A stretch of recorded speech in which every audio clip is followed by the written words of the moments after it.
Everything in 7 Stories by Andy Jones.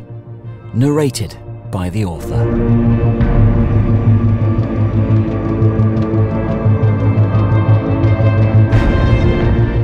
Story 7. The Third Outpost.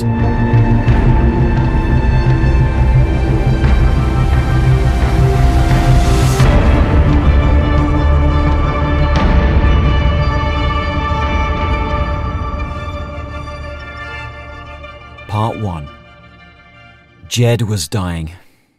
Elliot wanted to speak comfort, but didn't have the words.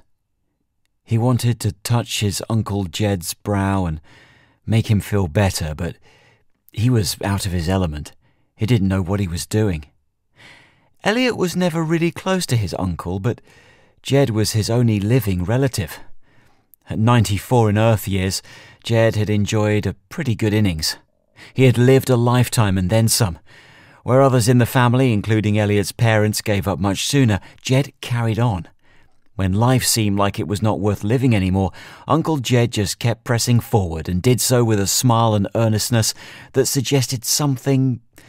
Elliot didn't know what, maybe a secret that Jed carried or a truth that only he knew, that let him know there was something bigger than the small lives each of them were burdened with. The hospital room was clean and white. The overly clinical and sterile look of the place didn't suit Uncle Jed one little bit. In the last 15 years, on the occasions that Elliot went to see his uncle, the apartment was such a mess. Jed was a hoarder, no doubt about it. The hospital bay was situated on Outpost 88 on Mars. Not many actually lived on the outposts anymore, maybe fewer than 100 million. 1 billion or so other people either lived, as Elliot did, on one of the many giant space stations orbiting Mars, or one of the few still orbiting Earth. A small number still lived on Earth itself, or at least the parts that were just about becoming habitable again. The Mars outposts were mostly places to come and work. The raw minerals were extracted from the red planet to keep people fed, clothed and watered. The whole economy relied on the productive activity of the outposts. Uncle Jed had been through a lot and had seen and done things that Elliot would never get to know about now. The old man could barely speak, and Elliot wished he had some of that time back now to learn about all the things Jed knew. It seemed like such a waste of a life for all this information to vanish and be forgotten.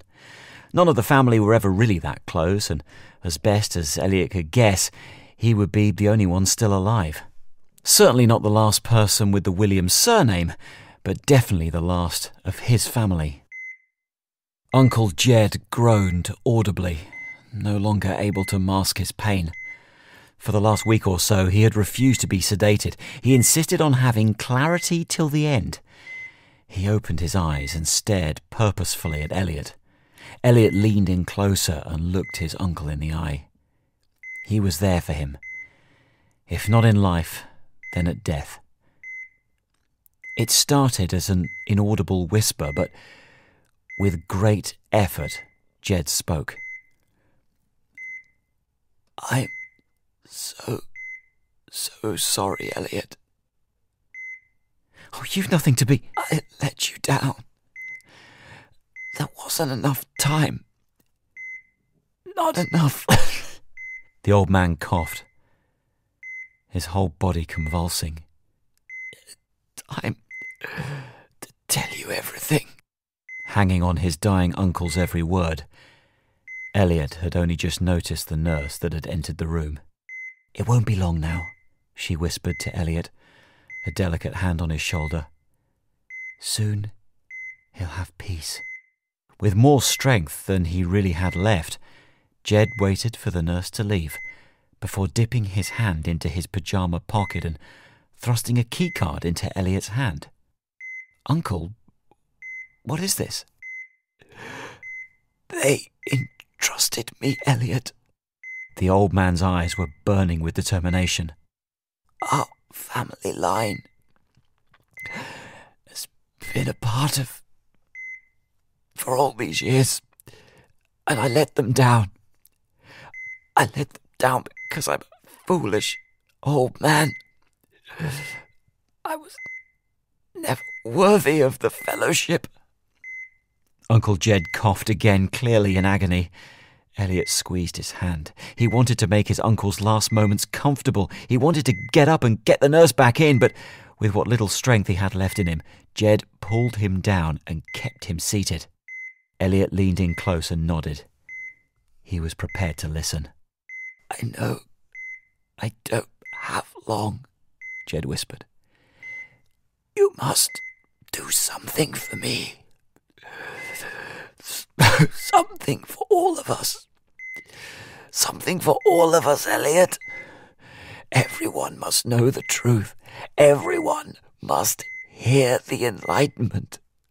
They trusted me because I was the last, but I procrastinated like a dithering old man. Now it's too late." The strain was too much for him, and he fell back in his bed. Monitors started beeping softly, recognizing the vital signs were fading. "Elliot," the old man breathed out the words. "It isn't too late for you. Elliot, please. Outpost 3. You must get there. Take the key card first and open. Free us." Jed's eyes had closed.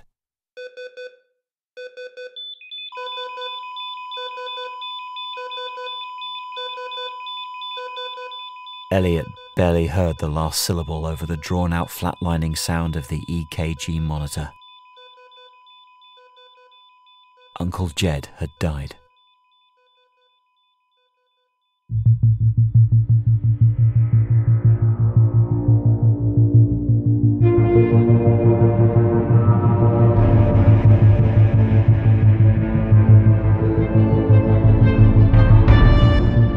Part 2.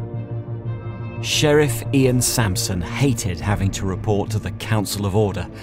He was 45 and had reported directly to the council as their designated security administrator for 7 years. The pay increase was worth it, but even he doubted that at times. This was one of those times. The Council of Order was the highest governmental entity in the whole USS, or United Solar System. Sheriff Sampson was in the middle of his weekly brief, taking them through the latest developments, crime stats, and so on. There had been riots in Outposts 81 and 226, but they were put down swiftly, as per the Council's insistence. In summary, Sampson turned to face the Council of 13 with sincerity on his face. "Councillors," he began, "I won't lie to you. No matter how much we analyse the data on these riots, the main pieces of the puzzle remain a mystery. We don't know why so many riots are starting with such vigour, and even questioning the rioters leaves us unsure. Standards of living are rising, but every 10 years or so people rise up in this way. We're just not sure as to why." The head of the council was Chairman Adams. Now in his mid-50s with greying temples, he came from a long line of global leaders dating back to the days of Earth more than 500 years ago. Sitting in the centre of the far end of the curved table, he stood up and looked directly at Sheriff Sampson. The other councilman stiffened, getting ready for the dressing down. In a clear, quiet but firm voice, he simply said, "I will remind you, Sheriff Sampson, that it is not your job to speculate on why riots are happening. Your job is to put them down. And in the future, I want you to double your efforts and put them down much faster. Dismissed." Sheriff Sampson didn't hesitate. He backed out of the Great Hall as fast as tradition allowed. After a moment's pause, to make sure Sampson was gone and they were alone, one of the councilmen turned to Chairman Adams. "While I agree that it was not his position to do so, Sampson asks the right question, does he not, Chairman? Why are these riots starting again? "Indeed," said another faceless councilman. There were seldom women appointed to the Council of Order. "People can't even say what it is they're rioting for. What are they after? They're all well fed, they all have useful jobs that this council delegates them. We created the perfect balanced society. What do these people want?" Chairman Adams leaned forward in his chair. "They want to unbalance it." He then leaned back. The rest of the council did the same. Clearly it was time for another of Chairman Adams's lectures. "You only need to go back into your history books," he began. "Go all the way back to the days of Earth. There were people who wanted unbridled liberty. Liberty that couldn't be constrained or regulated. These dangerous people are the reason our species no longer lives on Earth. It is nearly the 400th anniversary since the great debate took place among the leaders of Earth. They spent many days debating over what type of government should run the solar system. Dangerous people in the United States, many of them working in high-ranking parts of the federal government, wanted a classically liberal approach. Luckily for us, many true believers in social democracy and fairness, like my ancestors, were strong voices of disagreement on this.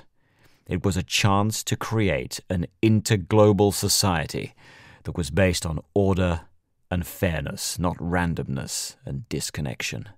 The chairmen nodded sagely. Chairman Adams knew his history as well as anyone could. His ancestors, some American descendants, left their native land to side with the Europeans and other more civilized continents. After the war, America and the filthy views that came from it were wiped from the face of the earth. That was the history of the human race that was taught in every school, on every space station, and every outpost. "But Chairman Adams," said another councilman, "it still doesn't explain why people are rioting now. All that is ancient history. Fairness and solidarity defeated this radical liberalism. We created the emergency government, the USS, and solved all these problems hundreds of years ago." "You're right," said Chairman Adams. "But after the United States of America was finished by the Great War, taking most of the rest of the world with it, it was decided by the wise founders of this very council that certain destructive and dangerously subversive works of literature and thought were to be destroyed and erased for good." "Oh yes," said the councilman. "What was it historians called it? The Great Purge? Still don't understand what that had to do with the violence on our Mars outpost recently, or why they occur every 10 to 15 years. Chairman Adams sighed, looking up at the high ceiling of the council chamber. The order of the council had been meeting here on Outpost 13 for nearly 300 years. "Gentlemen, I have asked myself this question many times too, and I've come to the conclusion that there are people out there who, even if they don't know it themselves, crave the dangerous knowledge that these old subversive books and works contained. There's a hunger for knowledge among certain types of people. To the best of our ability, we erased every digital copy and every paper copy we could, but there are always copies out there." "Do you have a strategy, Chairman Adams?" another councilman asked, hopefully. Adams smiled. "Of course. There is no need to fear these riots. They will calm down. I'll instruct Sheriff Sampson to double up on his efforts to purge more dangerous creative works, and as for the rioting people, I think we can contain the situation with more benefits and welfare for them. Kill them with kindness, so to speak." You could almost hear the council collectively sigh with relief. It was true. Chairman Adams always seemed to know the right things to say and do to make everything all right again.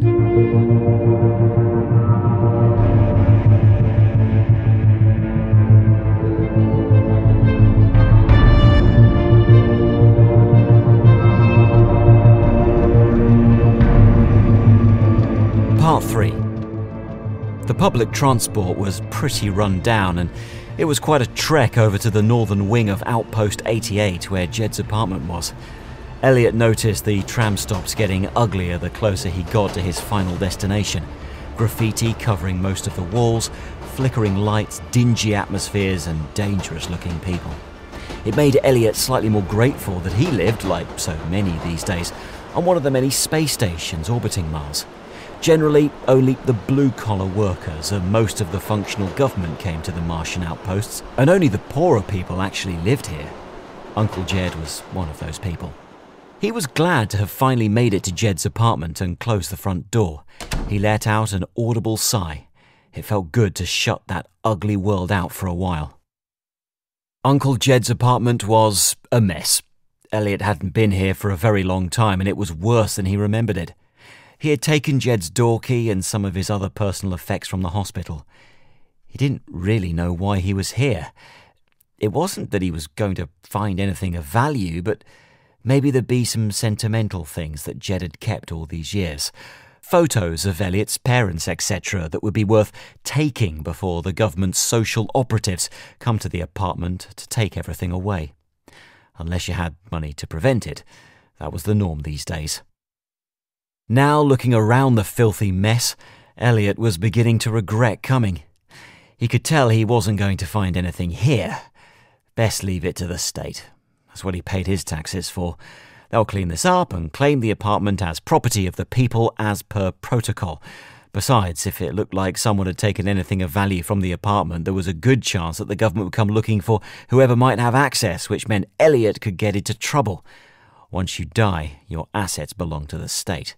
If you tried to take anything, they would come after you. Wanting to have a minute to himself, Elliot sat down on the dusty old couch. Best sit for a bit and stir up the courage to leave the apartment so he can trek past all the ugliness of Outpost 88 and go home.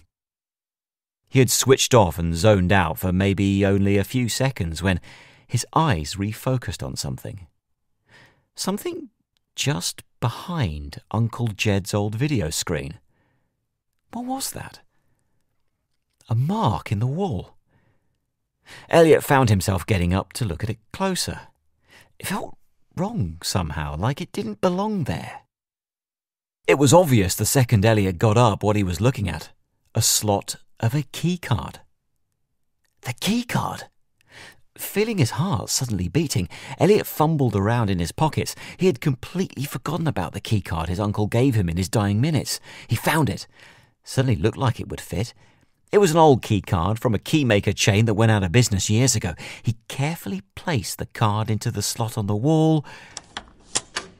Nothing. Then suddenly, imperceptibly, the wall right by the video screen started to move. Once it was fully open, a light came on from behind. It was a tiny little room. A secret room. Elliot hesitated before venturing in.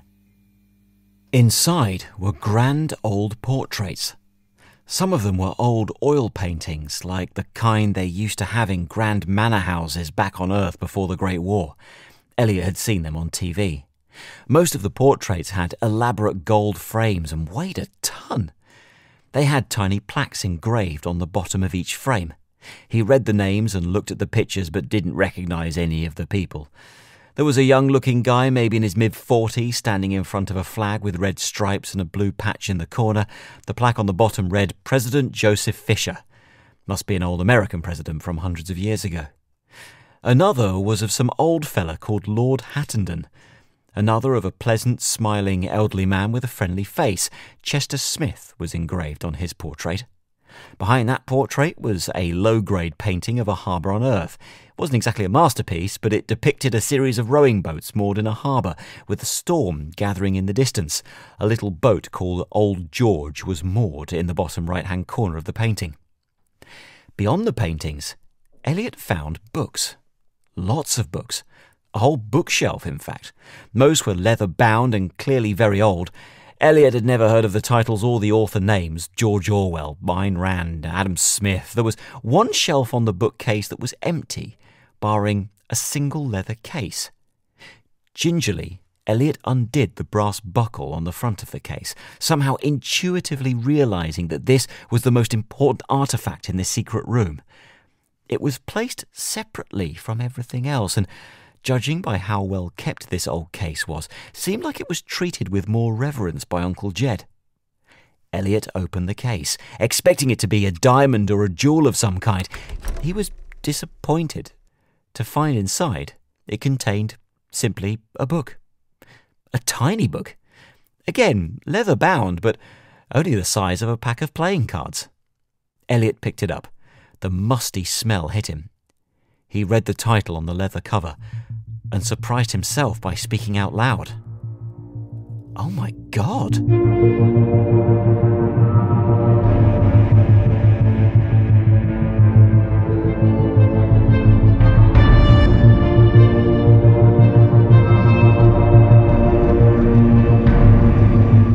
Part 4.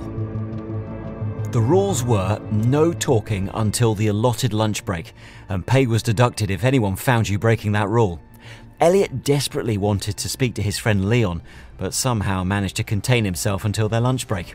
He had taken the little book with him and could feel it burning in his pocket. Leon was a little younger than Elliot, but way smarter.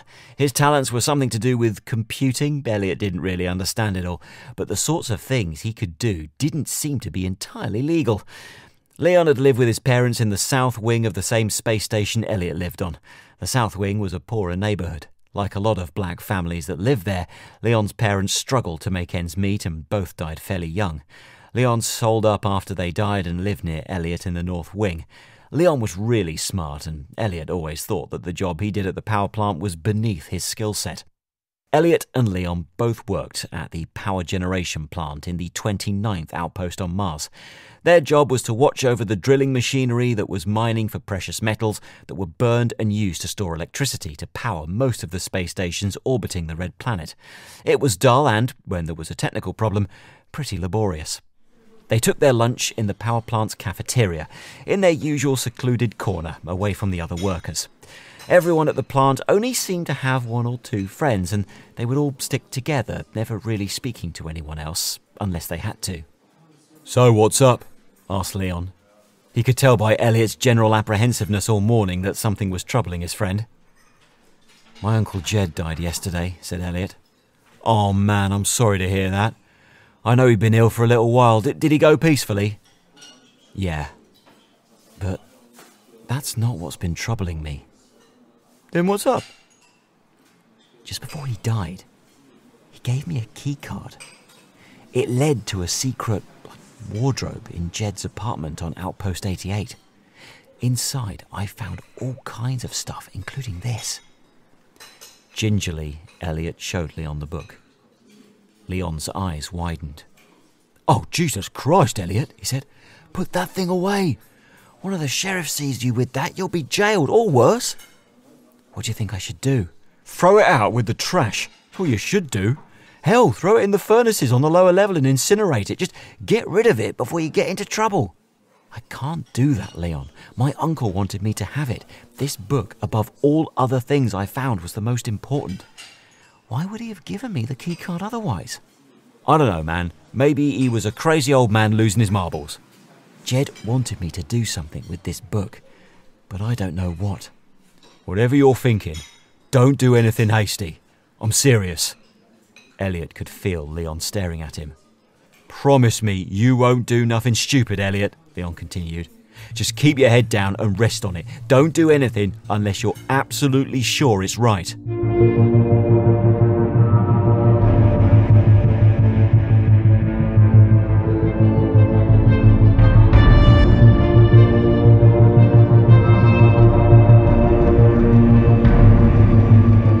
Part 5. Sheriff Sampson hated having to wake the chairman up at this time of night, but he knew that if he didn't, the chairman would give him hell the following morning. Chairman Adams lived on Outpost 13, just minutes away from the Council of Order. It was a lavish, old-fashioned mansion-style house, and Chairman Adams's family had lived there for many generations. They all desired to be close to the seat of power, and it seemed that the latest Adams was no exception. Sheriff Sampson was waiting in the huge marble reception room. One of the butlers had escorted him there and told him to wait while he summoned the chairman. The sheriff had brought a large crate with him, and it had taken 3 subordinates to gently carry it and place it in the reception room. They were now waiting outside. None of them seemed keen on hanging around to meet the chairman. Finally, Chairman Adams entered the room, wrapped in a velvet dressing gown and slippers. His hooded eyes might have made it look as if though he'd just woken up from a deep sleep, but Sheriff Sampson knew this is how he always looked. "I already assume this is something important, Sampson," he scowled. "Of course, Mr. Chairman," replied Sampson, trying with great effort not to sound pleading. "Well?" asked Chairman Adams, noticing the large crate in the room. "What is it, man?" Sheriff Sampson proceeded to open the crate and started taking some of the old books out of it. "Well, sir, some of the social operatives were cleaning up the apartment of a 94-year-old man called Jed Williams, who passed away a couple of days ago. When they were going through the apartment, they found a hidden door that was already open, and it contained these old books that seemed to have been recently disturbed." Sampson was now troubling himself to get out a large portrait from the crate. Adam stepped over to pick up one of the dusty old books. "And how did you know it was recently disturbed?" "The dust, sir. Our operatives ensured they didn't enter the hidden room. They just took photos from the door. There were footprints in the dust on the floor, and it was clear some of these old books had been rifled through. We checked for fingerprints, but the dust made it pretty much impossible. One thing we do know is someone had definitely seen the contents of the hidden room very recently."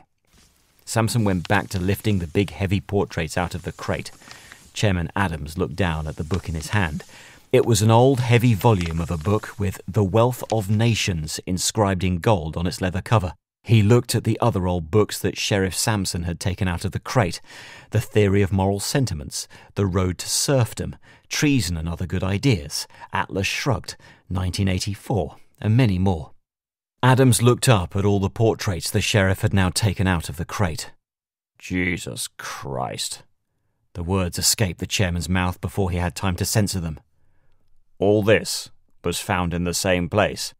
"Yes, Mr. Chairman," replied Sampson, slightly relieved that Adams clearly now thought this was important enough to be woken up over.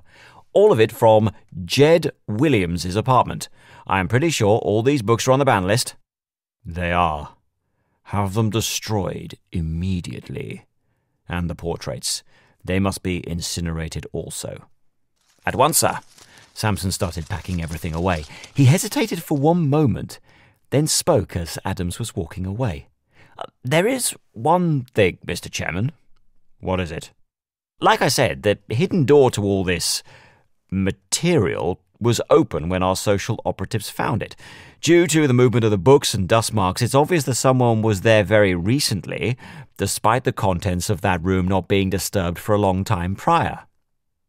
"So, you think someone has seen these books? Someone has come across all this stuff?" "I think it's worse than that, sir." Sheriff Sampson carefully fished out the remaining item in the crate.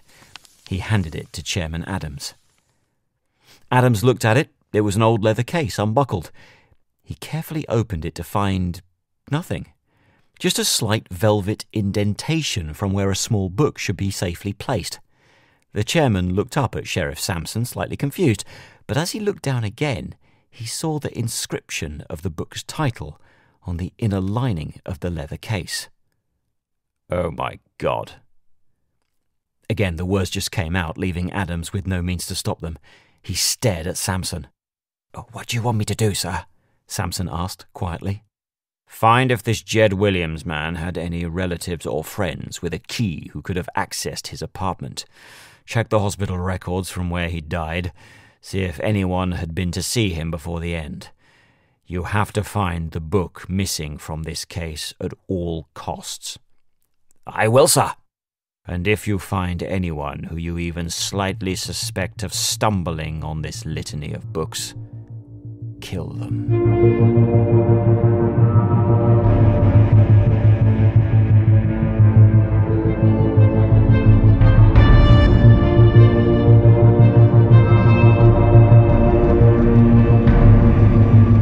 Part 6. Elliot was suffering another lousy night. After work ended, he went back to his apartment on space station Rexel, which silently orbited Mars. He made himself a ready meal but didn't eat much of it. And after flicking through the TV network, he decided to have an early night. That was 4 hours ago. He was still wide awake, unable to think about anything except his Uncle Jed. And that book. The book was sitting innocently on his bedside table. He kept thinking about what Leon said. "Keep your head down. Don't do anything hasty." What was he supposed to do? Oh, he wished he could talk to his uncle again just one last time. What was it Jed said to him at the very end? Elliot couldn't remember. It was all so fragmented. Something about the number 3. Outpost 3. That was it! You must get to Outpost 3. That's what Jed had told him. But why? The third outpost was an old remote station, one of the earliest built, hence the name. I mean, no one lived there or even worked there anymore. In fact, all that was left on the third outpost was an old... The sheer force of the explosion sent Elliot flying out of his bed and right down on the floor by his bedside table. He heard the explosion half a second later. It was the front door of his apartment. Someone had blown it up. The book. They're after the book. Sheriff Sampson was the last to enter the apartment. It looked fairly well kept, but that was soon going to change. His police officers and marshals would tear this place apart as soon as they had checked for anyone inside. "Clear!" One of the marshals ran up to Sampson. "All clear here, Sheriff," he said. "We've done a full sweep." "Okay. You're looking for a small old book. It's got to be in here somewhere, so get looking." "Yes, sir." Under his bed, wearing just his boxer shorts and clutching the book to his chest, Elliot felt his heart thumping as he saw the heavy-duty boots of marshals and police walking up and down the main hall of his apartment. They were ripping the place to shreds. He could just make out the artificial light from outside his now totally blown-apart front door. Several officers were now in his bedroom, ripping through the bedsheets and opening his wardrobes. There was clear space between him and the front door, with no officers in the way. For now. Knowing this was his last and only chance, Elliot crept to the end of the bed, and with his heart racing, leapt up and headed for the front door. "Hey, stop!" one of the officers called. A few opened fire, narrowly missing Elliot. One shot from a marshal's gun tagged a police officer who was inches away from grabbing Elliot himself. The cop got hit in the shoulder and went down. Elliot made it to the front door and kept running.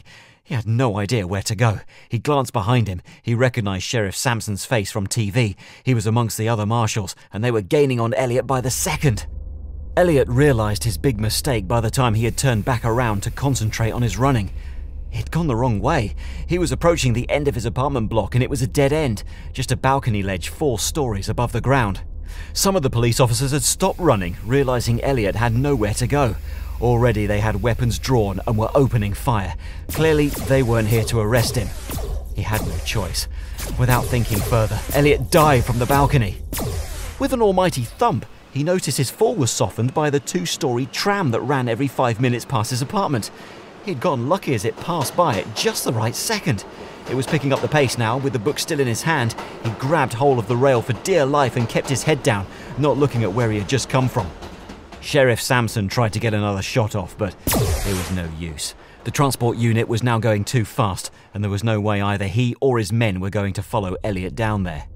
He turned to one of the local police and barked at him. "Where does that tram go?" "It's Transport Unit 42, sir. It's going towards the city centre of the station, but there's a dozen stops and it slows down a lot before then, so it could get off anywhere."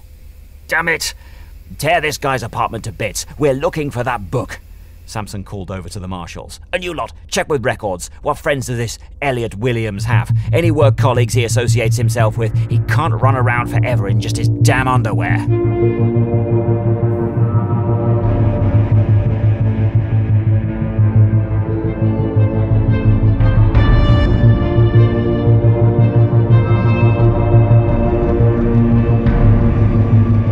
Part 7. It only took Leon 2 minutes to open the door, but to Elliot it felt like 30. He had just started banging on the door again when Leon opened it. "What the hell?" Leon, seeing Elliot standing outside his apartment building with just a pair of boxer shorts on, couldn't have finished the sentence even if Elliot let him. "Let me in, Leon, now." Lights were coming on in the neighbouring apartment buildings. Leon hesitated at first, but let Elliot in. Better that than arouse the suspicion of the curtain twitchers. "The hell happened to you, Elliot? You want a coffee or, some clothes?" "They're after me, Leon." "Oh, I don't know, the government, I guess. They just burst into my apartment, but I managed to get away." "Oh, Jesus Christ, that damn book." Leon noticed Elliot was still clutching it in his hands. "You should have gotten rid of that thing. Or better yet, dropped it off to the authorities after work. Just say you found it or something." "I couldn't do that, Leon. Besides, it's too late for that now." "I suppose. Well, Go get some clothes from my wardrobe at least. Christ, man, I can't talk to you while you're standing around in your damn undies. God knows what the neighbours will think. Elliot appropriated a shirt and jeans with a pair of running shoes that were just a little too tight from Leon's incredibly messy dressing room. He looked around, seeing all the dressing mirrors and racks of clothes Leon had installed there. Why have you turned your second bedroom into a fancy dressing room? Elliot asked. Damn it, Elliot, I'll tell you what, if I ever turn up to your house in the middle of the night with no clothes on, I'll start criticising your home improvements too. Leon placed a steaming mug of coffee on the kitchen work table for Elliot. It was way too hot, but Elliot started chugging it back regardless. So, what you gonna do now, Elliot? I gotta get out of the space station. No shit. But then go where? They're gonna find you eventually. You're right. They'll get me in the end. And I promise that when they do, I'll be as far away from here as I can be. Damn right you will. I don't want no sheriffs blowing down my front door. Listen, Leon, I know you're a bit of a hacker.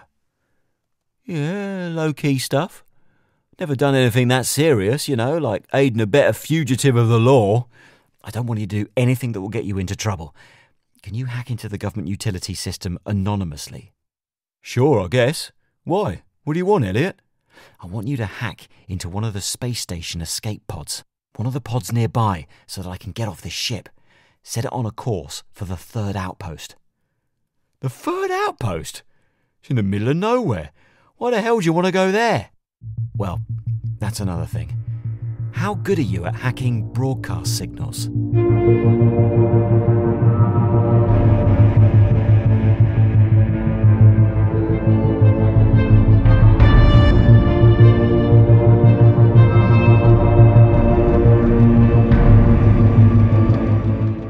Part 8. 30 minutes had passed since Elliot Williams had slipped through Sheriff Sampson's grasp, but that was about to change.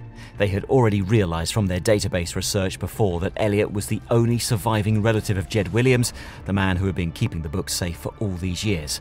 A quick search on the database from the Department of Social Analysis had revealed that Elliot was a bit of a nobody.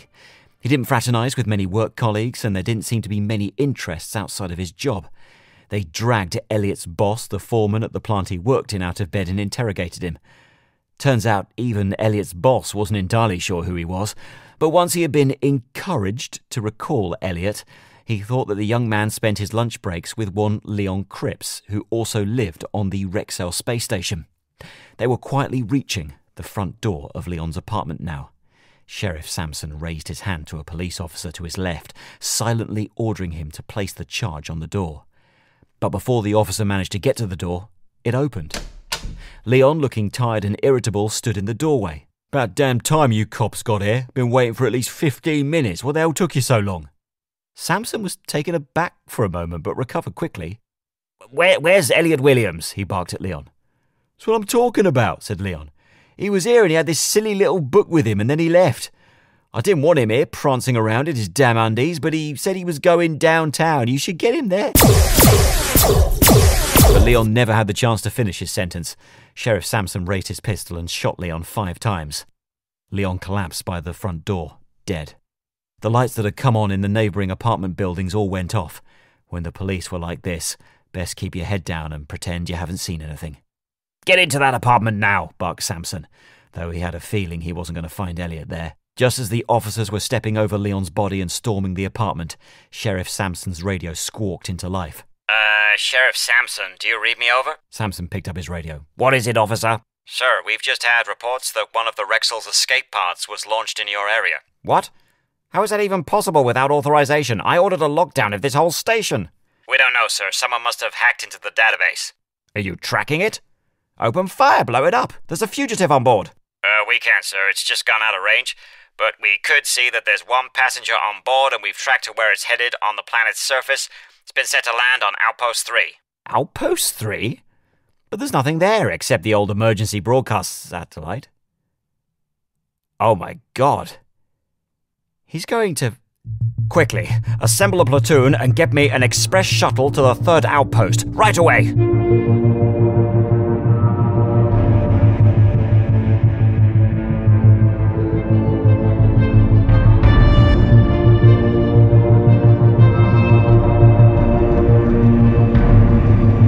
Part 9. In the 5 minutes since Elliot's emergency escape pod had successfully docked with the third outpost on Mars, things had gone without any major trouble. The life support systems had automatically kicked in as soon as he landed. It was taking a while for them to brighten up, but most of the lights had turned on, some were flickering a bit, and the whole facility looked damp and run down. It was eerily quiet. That just amplified Elliot's thumping heartbeat. Clearly no one had been to Outpost 3 in years. And why would they? Elliot was fighting back his fear of being alone, his fear of the dark. He was single-minded now. He was taking his time, following the signs, and making his way to the emergency broadcast studio, clutching the leather-bound book in his hands. It was cold, but that didn't stop his brow from sweating profusely. He knew he was alone, but that didn't stop him from getting the creeps. The hairs on the back of his neck were rising. It felt like he was being watched from deep within the shadows. Just ahead, randomly illuminated by a flickering light, was a sign pointing towards the emergency broadcast studio. He had made it. Feeling the confidence coming back to him, he allowed himself to pick up the pace and jog towards the sign. He turned the corner to see Sheriff Sampson. He thought he'd evaded the police, but now he could see the bulky frame of his adversary standing in his way to the studio door. Sampson fired up his electric baton. These days, the police had dispersed with the old rubber nightsticks in favour of these mini cattle prod devices that gave their suspects a shock, and often even worse. Lots of criminal suspects were beaten to death with electric batons, and it was usually dismissed in the papers as an accidental death resulting from a scuffle with the police. Elliot knew that that would be his fate too, and he was too scared to speak. "I can't let you go any further, son." Sampson sounded cold and indifferent to the life he was about to take. "Your adventure ends here." Elliot was about to give up. He knew that even if he wanted to surrender, he wouldn't be allowed. One way or another, it was going to end here. He looked at the dingy surroundings and the door to the soundproof studio just meters away. There was only one thing left to try. "You want this?" asked Elliot, lifting up the little leather-bound book so Sampson could see it. "Then catch it!" Elliot threw the book in the air. Momentarily conflicted about what to do, Sampson took his eye off Elliot for a second and reached out to grab it. He missed, and it hit the damp, soggy floor behind him. While momentarily off balance, Elliot, sure that this would be the last thing he ever did, ran towards Sampson and shoulder-charged him. Sampson hit the deck just as his fully switched-on electric baton touched one of the puddles of water on the ground. Sparks flew everywhere, and Sheriff Sampson started gyrating in spasm. Foam began to burst from his mouth. Elliot leapt out of the way and hit the wall hard. A moment later, it was all over. Sampson was dead. Cautious not to touch the body, the smoking electric baton or anything else, Elliot cautiously stepped over the sheriff and picked up the little book. He pressed the access button on the wall, and the thick, heavy, soundproof door to the emergency broadcast studio slowly opened. He entered and was hit by the musty smell. He could hear shouting and commotion in the distance. No doubt Sheriff Sampson had brought a small army of police and marshals with him. Quickly, as the voices were getting louder, Elliot pressed the button to close the door. He could see the flashlights of the police torches coming down the tunnel after him. It wouldn't be long before they reached him. He kept willing the door to close. As soon as it did, he fired up the access panel and locked himself inside, just as the police rounded the corner and spotted him. Though the studio he was in was soundproofed, he could still faintly hear the police outside. Through a quadruple glazed window, he could see that some were checking Sheriff Sampson's pulse for vital signs and were shaking their heads. Others were banging on the door. They even tried opening fire, but every shot they let off just ricocheted off the door. Elliot took a deep breath. He knew that he'd have time, at least a few hours before they could find a way of breaking into the studio. The whole soundproofed room was built to withstand a 3-megaton blast in case of emergency. To be safe, he typed a new 10-digit lock code to seal the magnetic lock on the door. There was no way they could even hack in and open it now. He turned on the lights and power in the studio. It all sprung to life. He checked his pocket. He still had the memory stick that Leon gave him. There was a single data slot in the studio desk. He hoped that Leon's hack would work. Slowly and carefully, Elliot inserted Leon's memory stick into the slot. The whole studio desk lit up. He could hear computers whirring. The main big screen in front of him kicked into operation. On the black background, he saw some green text appear. Now bypassing broadcast authorization restrictions. Studio to go live to every network in 10 seconds. Chairman Adams sat on one of the balconies of his mansion house, overlooking the early morning bustle of Outpost 13. The video screen of his bedroom was on with a presenter running down the day's mediocre news, but Adams wasn't listening. He could hear the faint sound of some classical music. Was it the Blue Danube? Coming from the public tannoys. Every space station and outpost had a public tannoy system that played classical music and occasionally public announcements. For really important announcements, and it was up to Chairman Adams to decide what was important, all the radio and video screen broadcasts could be turned over to the tannoy system too, but that was rarely used. He sipped a cup of tea from his exquisitely rare bone china collection. He hoped to hear from Sheriff Sampson soon that this Elliot character had been dealt with. It surprised him that Sampson hadn't been in contact yet and was just about to pick up his phone to call Sampson when the phone went off in his hand. "Who is this?" Adams asked. Chairman Adams, this is Officer Waters. Sheriff Sampson is dead, and the man with the book has locked himself into the emergency broadcast system here on Outpost 3. What do we do, sir? Sir? Sir, can you hear me?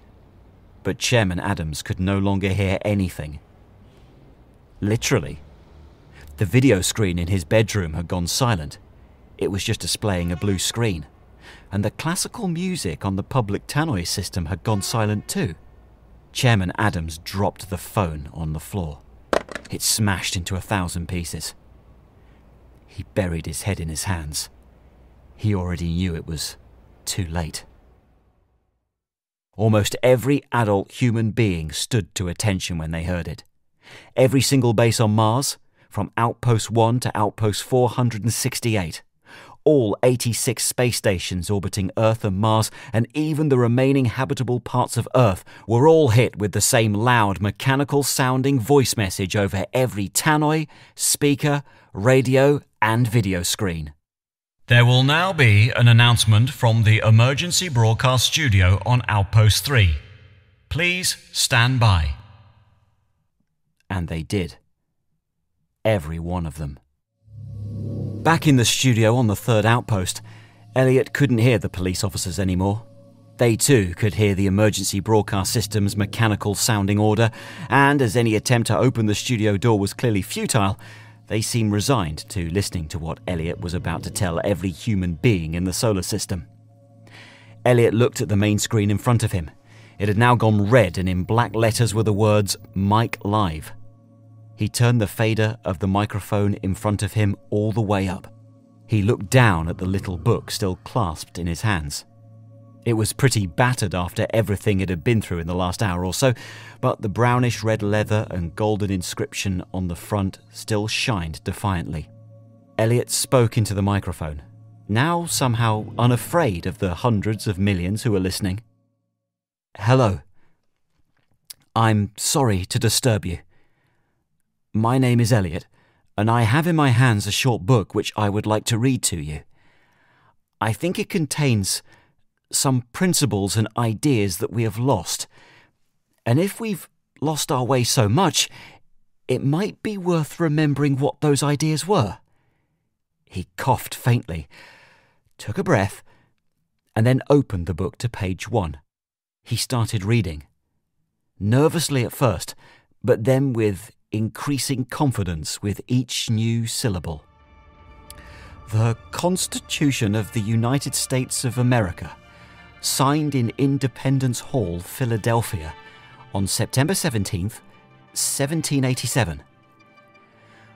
We, the people of the United States, in order to form a more perfect union, establish justice, ensure domestic tranquility, provide for the common defence, promote the general welfare, and secure the blessings of liberty to ourselves and our posterity, do ordain and establish this Constitution for the United States of America." A couple of hours later, Elliot Williams had finished reading, and almost every living person knew that he had changed everything. Everything that mattered.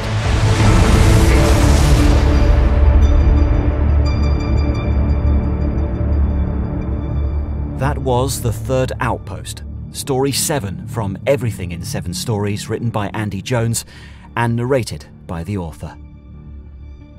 This has been a Gold Pictures production.